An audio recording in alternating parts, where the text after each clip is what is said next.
right mindset for it. He's practical, grounded, and sharp enough to know what matters and what doesn't. It's an interesting subject because this trade is full of sayings and habits that get repeated without ever being questioned. Let's start with the famous one. Measure twice, cut once. The thing with measuring twice is that, yes, it's based on good practice. It is at least eliminates the basic mistakes like reading the numbers wrong or transferring it poorly. But the whole point of woodworking isn't to measure more. It's to avoid measuring whenever possible.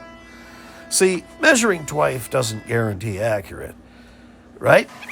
Processes do. And it's far more practical to build your work so it doesn't depend on tape measuring precision. You see, if you use stops and set up tools to reference your work off the worst pieces, making extra parts during your milling process so you can cut and fit things together in the real world, not on paper. That's the approach that keeps your work accurate and the blood pressure down, because in my whole career, I've never been lucky enough to have something fit just because I cut once. Then there's the saying, tools don't make the craftsman. Well, this one's pretty common, and most people repeat it without thinking. But the truth is, the biggest divide between craftsmen and hobbyists isn't talent. It's the economic fortitude. A craftsman should buy the best tools he can afford because good tools make better work possible. In that sense, yes, quality tools do make better craftsmen. Just as a Stradivarius in the right hands can sing, in the wrong hands, it's still just wooden strings. It's the combination of mastery and instrument that create a masterpiece.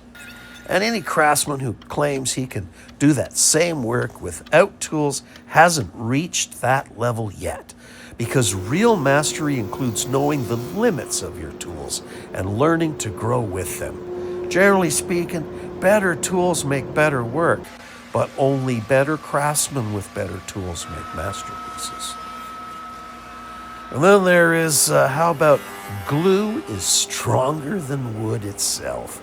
Oh boy, haven't the tool manufacturers adopted this engineering of wood joints with this very caveat in mind? This is where the apologists pipe up and say, well, how strong does it need to be? Somewhere along the way, they must have missed the physics class on what strong actually means.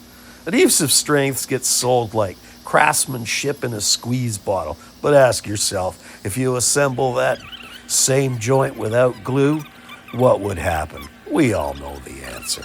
If the joint itself can't hold, the glue just is makeup on a weak design. Now, let's talk about laying out with a pencil. Layout has become a massive industry. Rulers, markers, digital gauges, all sold as though layout were the most critical part of woodworking. But it's not nearly as important as it once was. Back when we worked with hand tools, layouts mattered. Knives, scribes, marking gauges. You needed those to reference your tool registered from them.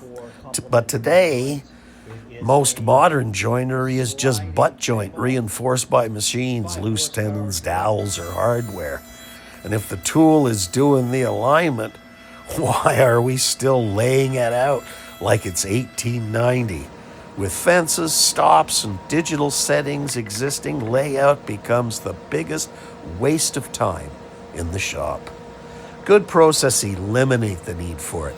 Semi-productive runs, setup block, test cuts are worth more than all of the fancy squares in the catalog. Because at the end of the day, even the best layout tool won't do the cutting for you. You still have to hit the line, and that's on you, not the pencil. When I started out almost 48 years ago, the tools were simple. Most of what's sold today now are fancy reproductions of the jigs we made ourselves in the shop out of scrap. That was part of the craft, being able to make your own tools when you needed them.